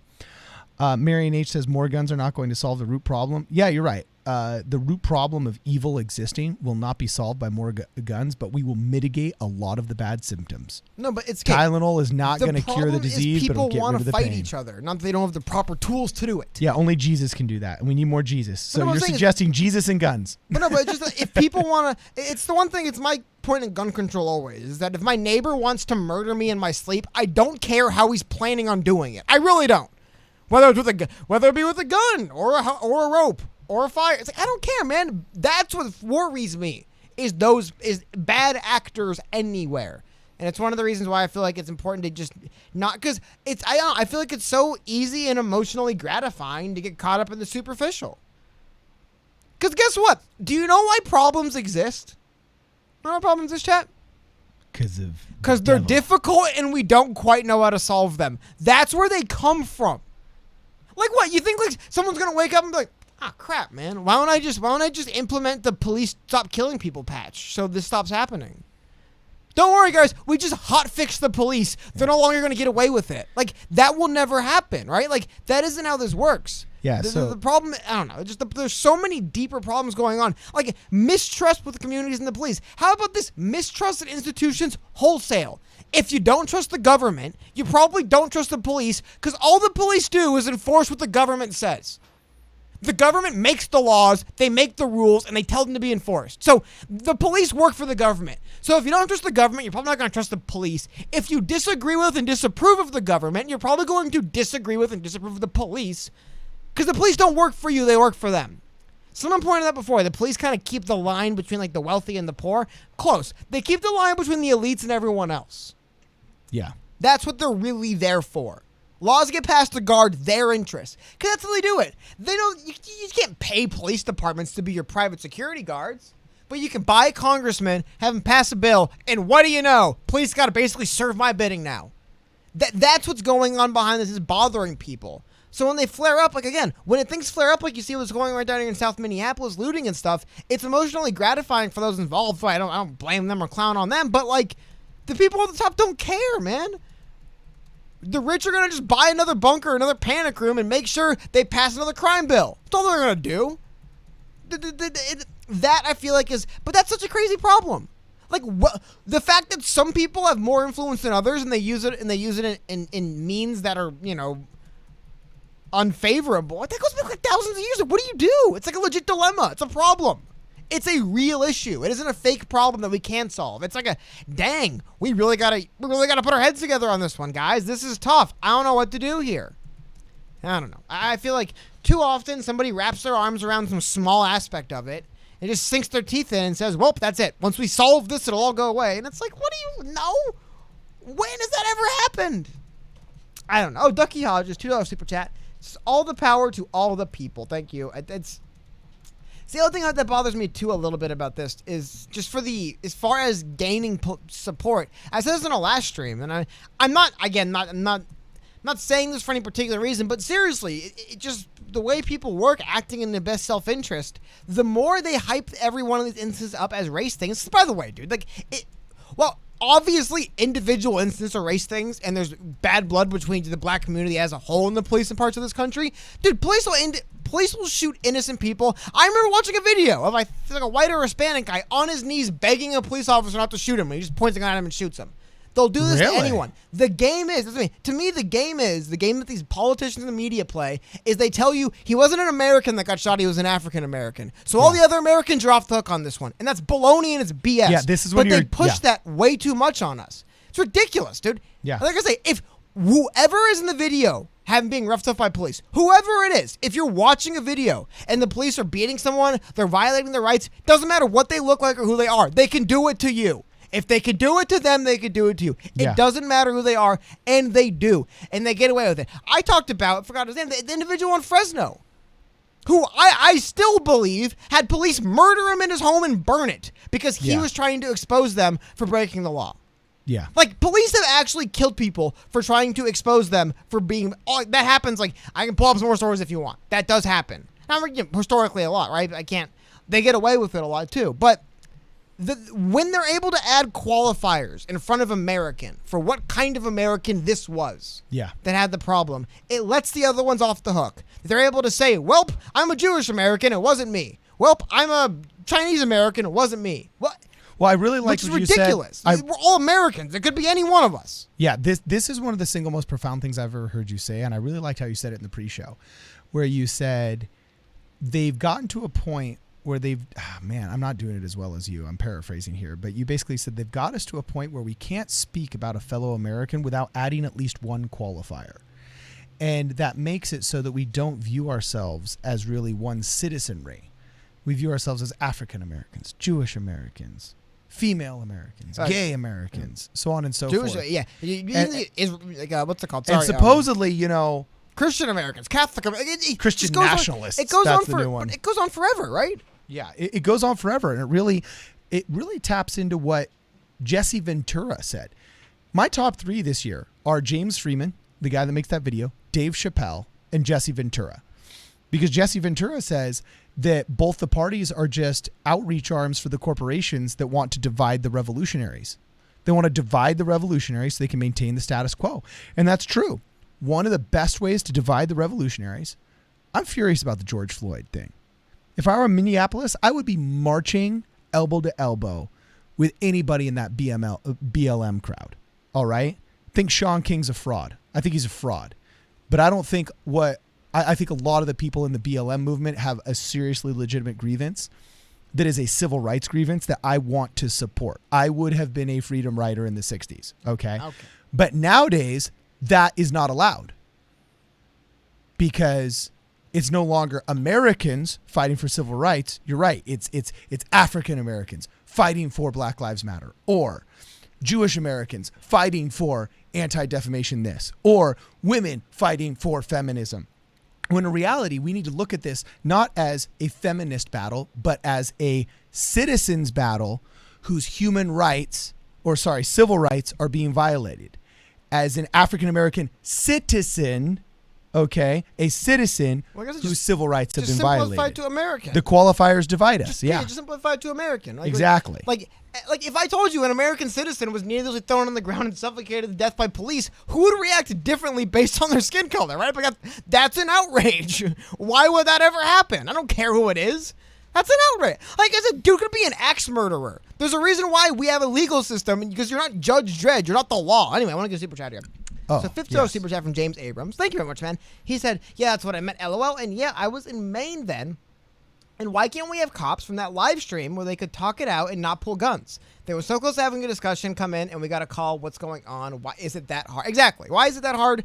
I fundamentally believe this for the police things too, though, is, and it's kind of scary almost, right? But keep this in mind. I don't know. I brought this up in our last live stream, but it's a quote from a movie, but I do believe it's a pretty good, and it applies to this, right? And so one always wrongs what it hates, right? And I think that what that speaks to me is these police know. They work in these precincts. They know what's going on. They know they know what kind of rights are being violated. So they know they're wronging you, the citizen, whoever it is. And we hate that which we wrong, like you say. So the hatred, naturally, they must hate them then. And I think the reason why I wanted to bring it up that way, because it's interesting, but it's funny how often it works backwards. You don't start off by hating something and wrong it. You start off by wronging something and learn to hate it. And I think that's what happens. The police wrong the citizenry for so long, they know damn well citizens got a very good reason for hating them. So they bring it first. They bring it to you before you could bring it to them. It's what you do when you know you screwed somebody. Like, it's like sometimes all you could do is bring it to them harder than they could bring it to you. Because you're like, I got no moral leg to stand on. This can't go to trial, so to speak, right? Like, we do bad stuff all the time to these people. We violate rights. We plant stuff on them. Because police do it everywhere. They do. And because of that, especially in some areas where it's worse than others, they're already at war with you and you don't even know it. Because they know you have a good reason to be at war with them. Now, you might be your average, regular, naive person going about your life. Woe be you. You have a real life to take care of. You know, you have a job and bills, so you can't be worrying all day about what's going on behind the scenes. But the police work there, man. They hear the stories. They hear that, geez, what's his name did? No way he did that. Yeah, but hey, they're this way. And when you hear that, you know when you go out there, like, holy shit, these people got really good reason to hate us, man. Like, the stuff we do actually is bad. Sometimes almost always, they have a better idea of how much you should hate them than you even do. But again, I think another one of the reasons why there's so much interest in dividing and splitting people up, not letting people unite. Because if you unite, you start swapping stories, you start realizing, oh, what the hell? That's just how it is? They're that bad? Yeah. And then also you unite, you outnumber them in greater numbers. You outnumber them in more levels, more facets. It's to divide the revolution. You're not just outnumbering them on a couple of street corners in one city, right? You start outnumbering them all across the country in various different ways. But who knows? Like I said, I'm no genius. I'm not going to play what should or shouldn't happen. It's just, that's what bothers me about these things when they happen every single time. They only divide. They never bring us together. And I feel like the division only works to serve the people who perpetuate this. It's the only people that benefit from it. Happens every single time. Every single time. Yeah, this shouldn't have happened. It's a bad thing that happened. They should be held accountable. But now, and again, why does this happen is because it starts, the buck starts somewhere, right? The buck stops somewhere. Yeah, I was about to say the buck starts somewhere and stops somewhere. It stops somewhere. Starts at the Federal Reserve and ends with... But you'll notice in a lot of these cases, it is kind of like, whose desk is this? Like, whose head does this fall on? And it always seems to be, well, the mayor and the governor and the chief of police and no. Whose head is this actually falling on? Nobody. I don't know. I'm done. I'm sorry. No, that was good. I disagree that it falls on nobody's heads. If we I hold us as a citizenry very accountable. It will fall on nobody's heads if we don't keep asking where the buck stops and who is accountable. If we go back to keeping up with the Kardashians, and we go back to consumerism, and we go back to the monkeys looking at shiny objects that we really are when it comes to possessions, then this will go unnoticed and will be forgotten. But if we are willing to stop keeping up with the Kardashians, if we're willing to give up a little bit of our mental bandwidth from consumerism and our hobbies and focus on, this is why spirituality is so important. This idea that we're all children of God, that we're all citizens of the United States. Spirituality brings people together and makes us realize we have all these tentacles that reach into each other's lives and that we're connected and we have these deep veins of commonality between us. And we don't need to be catching up on the gossip column or on celebrity culture. We don't need an extra round of golf. What we need to do is figure out why on earth these cops are doing all this. And if I got to help go with a protest, fine, I'll cancel a round of golf. If I got to quit watching the Kardashians for a week because I'm going to help do pro bono work for, a cops with camera organization or whatever, I hold us liable as a people. It got this way because we permitted it. This is the single biggest experiment in citizen governments the world has ever seen, the United States of America. And we elect these people. And we re-elect these people. And we re-elect and re-elect and re-elect these people to such a point that in their worst year, Congress still had an 85% re-election rate. So I want accountability from leadership. And I know leadership's 50% of the equation. But the other 50% of the equation is us. Us, the populace.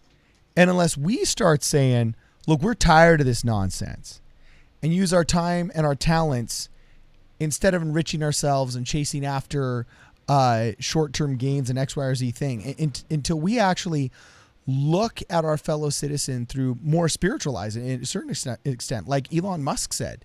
He said, I think UBI is just an inevitability and will force us into asking the deeper questions. And those questions, I believe, are spiritual questions. And once we start viewing our fellow man as that, our fellow man, okay, another offspring of deity like us, then we will be forced to all of a sudden not tolerate a lot of these injustices that we do see. So I think it goes hand in hand. You're right. It is accountability and it is leadership, Cody. And I loved the last 30 minutes of what you said. I loved it. If this were Jim Rome in the 90s, I would say epic, rack him. All right. You're a big Jim Rome guy. No, my dad listened to it incessantly. Before Jim Rome was a thing, my dad would record his show on tapes and listen to them in the morning. Yeah, I'm kidding you. I hear it. I'm not kidding you. Like, my dad's the biggest Jim Rome fan I think the world had before he blew up and became big. But so I listened to a ton of Jim Rome as a kid. That and Rodgers and Hammerstein musicals with my mother. So that's my upbringing. Rodgers and Hammerstein and Jim Rome. All right. So anyway, I love what you said. If I were Jim Rome, I'd say epic, rack 'em. But I also think rack us, drag us over the coals. And we as a people need to be accountable for having let it gotten so bad. But what are you supposed to be? Here's the thing. And I'm going to get to super chats in 1 second, but it's a concept I want to get to. There is a certain type of person in this world. They're like, I don't know what kind of work, but it's like, they'll lie to you. Really, when they're lying, you're just in a position. For example, when the government tells us stuff, when the police tell us stuff, we kind of just say, well, I guess we'll try to believe you, right? What choice do we have? And then they lie so many times, you just say, I will never believe you again. And the thing is, like, they act like they're pulling a fast one on you when you're just like have no reason to disbelieve them. And I don't know, but we'll get to the super chats. Yeah, let's hit it. James Abrams, my God.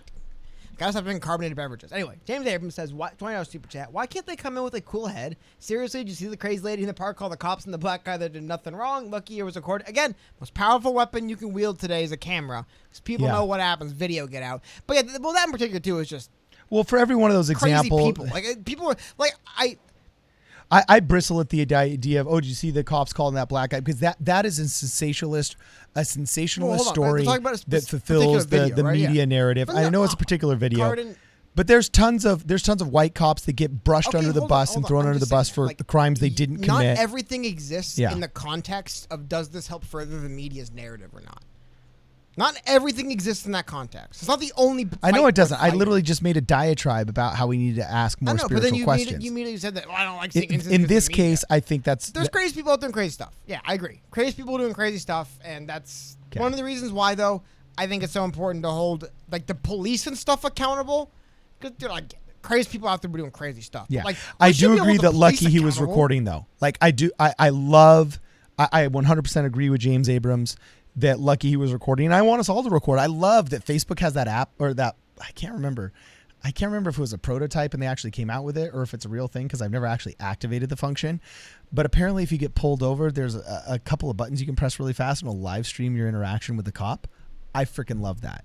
I absolutely love that, because it all of a sudden boils down the argument not to the intimidation factor or the skill of the cop, or to really your skill or beauty as a person to get out of the ticket, or your smooth talkedness or whatever. It boils the situation down to a constitutional argument. Okay, you as a law enforcement agent saw a citizen breaking a crime. What crime? Did you have probable cause, and do you have evidence of that? If not, boom. Am I being detained? No. Okay, I'm outie. I love that. That's what cameras do. Lori Green, thank you very much. $2 super chat. And James Abram, another one, says that made me so pissed off. Yeah, I'm pissed off too. I'm pissed off. And I don't oftentimes say that, but I'm definitely pissed off. So I feel you, James. It is insane that things have gotten to the point where that woman thinks she can call the cops. Like that, from what I read in the situation, that incident, I don't really get it. But it did seem like that woman was literally trying to intimidate somebody, but just calling the cops and saying, a black guy's threatening my life. Like it did. But that is to show how out of hand this problem's gotten, to where it's like people are now using that offhand as like in ways of threatening people. It's like, Jesus, man. Again, though, it shows that the confidence and the trust is at a literal zero. Like, no one believes these people are, and it's crazy, man, and it's difficult. I don't know what to do. I really don't know how you solve this. I don't know how you solve there being no trust. I don't know how you solve there being lies. I don't know how you solve people killing each other. I don't know how you solve it. I really don't. And again, every police officer watching all this stuff going on in St. Paul or whatever, they are probably, I don't want to speak for all, but I know there's a lot more that are probably more likely to do something like that guy did, because now they're scared and now they know there's a target on their back for good reason. Yeah. That's generally speaking, people lash out the most when they're in the wrong. And this is we're watching the famous burning of the Oceanoia. 100 years from now, we'll be talking about the burning of the Oceanoia here in St. Paul. But just want to highlight kind of some of the stuff going on. Sun's still up, so you're not going to see a whole lot of the stuff we were seeing last night with the brazen outdoor looting and stuff like that going on. Oh, and then JFB $2 super chat, my contribution for your AC install. Thank you. Yeah, thanks a lot, dude. We're gonna be happy campers hopefully on Monday. I got a guy coming to help me on Saturday, and it's a mini split system, so it's a 2-part system, and I'm putting in the first half today, and then tomorrow today's Thursday. Oh my God, look at this. So dude. Saturday it's going look at in. These cops defending the target. You can tell it's Target because they got those big red balls they was out in front of Targets. By the way, it reminds there's a lot of memes from Modern Warfare 2 Call of Duty, and there's one mission where you have to defend Burger Town. There's a lot of those memes yesterday. Defend Burger Town. Defend McDonald's. Okay, so Christian Solid, thank you very much. Thanks for helping us out with the AC, man. Christian Solid says, do you guys think it will get even worse before it gets better? ? I hope not. But I think I don't want to say the violence has to continue, because it's not violence, but the unrest and the lack of peace, I think, needs to continue before these people will listen. Or else they'll pull what Cody describes as are you guys done yet? That's what they say after 1 or 2 days, not after 3, not after 4, not after 5, not after 2 weeks. It's about the perseverance. That's what makes it a watershed moment. So Christian Solid, once again, thank you very much. James Abrams, Mondo shout out. You're cooling us down, man. Look at this. We are I'm sweating on camera. So distasteful.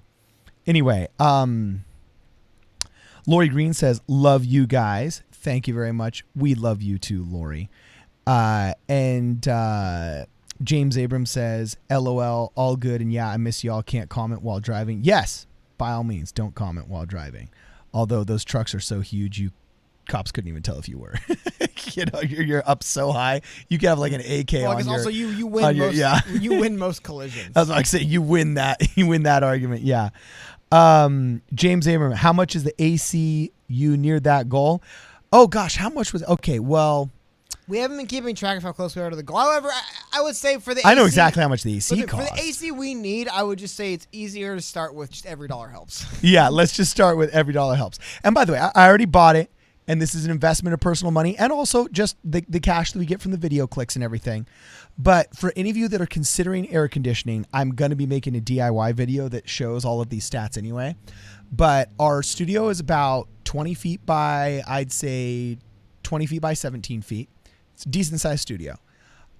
Traditionally, it would need only about a 9,000 to 12,000 BTU system, but I invested in an 18,000 BTU system because in Southern California, the structure that we have the studio in was actually built in the 50s. So it's got like the really thick stucco and the really thick tar roofing, and it becomes like a heat battery.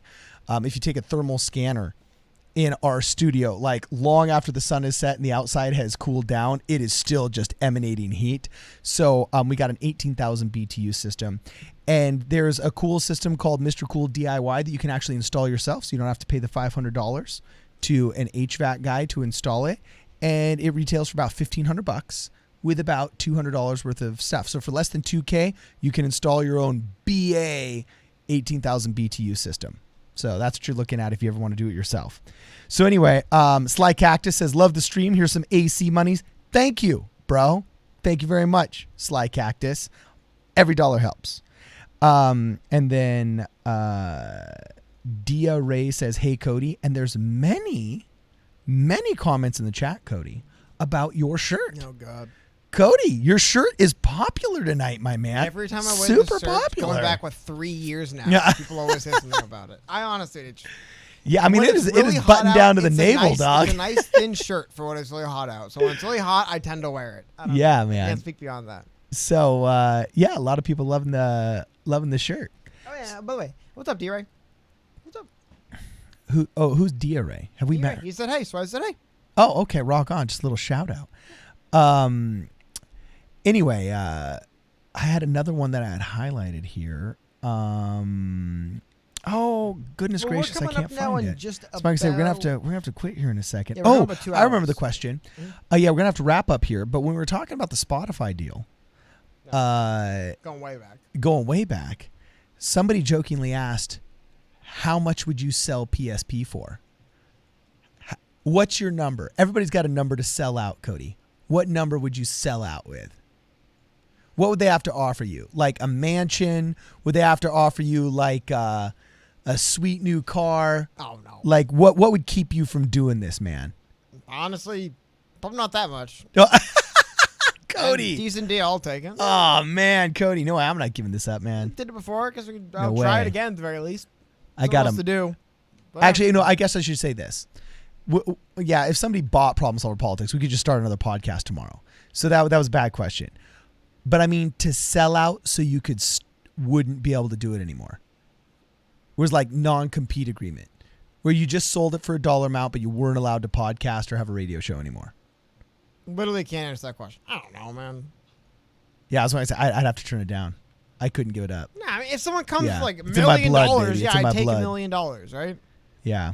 I would take a lot of money, I guess, but I don't know. Hey, Shadow Wolf brings up a really good point. Hey, there is 169 people watching right now. If you all could just smash the thumbs up button, it's totally going to help. Also, if you got friends that are inquiring about the riots and all these other cool things, share the live stream. It helps us out a ton. Also, dislikes help. So feel free to dislike if you disagree with what we're saying. If you think I'm a chump, just say, this one's for you, Cardin. You know what I'm saying? Actually, like, dislikes don't help. If you hate us, make sure to dislike to harm us. Yeah, dislike. So, Zero Fallout does say something interesting. Never thought we have a riot in my state, so I assume he's from Minneapolis. So everything goes. Never thought X would happen here. Never thought X would happen to me. It's the scary thing. We thought that about, everything from the I was going to say Saugus. about the fires. No. Yeah. I can definitely. You know what? I can't believe we haven't had a fire yet. There should have been a fire out here in the last 8 months, but there hasn't. Yeah. So if you got any last super chats, any last questions, any last grievances, make sure you plug them in right here because we're going to be winding down here in a second. Dad Isn't Mad says he smashed the thumbs up button. Awesome. Thank you very much. Dad Isn't Mad. Sly Cactus says his hands hurt from smashing the like button so much. It's over smash. Thank you. Just don't hurt your computer. You know what I'm saying? Remember, smash that dislike button. Yeah. Look, we got 3 dislikes. Thank you. Boo on us. Boo on us. Like then like it again so it stays. That is awesome. So, this has been totally awesome. We're just going to throw out a couple of reminders here, guys. Another big fire down there. Fox 9's picking up, and I believe that is Minneapolis. Looks like another big not quite fully engulfed, but that will be fully going in a second to the right-hand side of the screen there. Yeah, I was about to say, once So you it start looks like seeing we the are gray smoke, it looks like indeed another long night, guys. It really does. We're not going to be here, unfortunately, for it, but I'll be watching and to report on it tomorrow morning. But yeah, another long night. Yeah, before we go, got another super chat. Thank you, James Abrams. Another $50 says, okay, cool, LOL. I hear you. And that crazy lady started yelling. If he had no video, he would have went to jail. Yeah, maybe. And God bless the man who invented the camera. I think it was Lumiere, right? Who made the camera phone? Or the camera phone, yeah. Yang Gang, please like and share. Please, let's go. P.S. This is for the AC. Thank you, James. One step closer to the AC. I mean, you guys have no idea. We should have had next time we stream, I think we'll have at least one more stream without the AC working. We should have, just like in Baker, California, they got that 10-story thermometer that goes up to like 140. And when you're driving by, sometimes it'll be like 115 or something absurd like that in the Mojave Desert. We should just have a cool temperature gauge back there so the audience can see what we're going through. I mean, I'm sweating on my chair here. So anyway, let me see here. Sly Cactus says, you better name your AC James. I think we'll do that. We're going to put a plaque, James Abrams plaque on the mini split AC. That's funny. I'll do that. And just remember us, guys, we're going to wrap it up here. Follow us on Twitter at PSP Radio 1. Also on Instagram and on the Book of Faces, the Mighty Book of Faces, as Problem Solver Politics. If you guys want to contribute to the channel differently than Super Chats, make sure you check out ProblemSolverPolitics.com where we have a donate button. Also, if you guys have any subjects you would like us to live stream about, we're starting this new thing where we're starting to post community posts before we go live streaming, asking people if there's certain topics that they crave. We've always got the topics that we want to talk about, but we're always open to your guys' opinions. So make sure you respond in the comments to a lot of those community posts that say what we're going to talk about. So make sure you reach out, like, share, subscribe. This is Problem Solver Politics. Problem Solver Politics. We'll see you guys in the next video.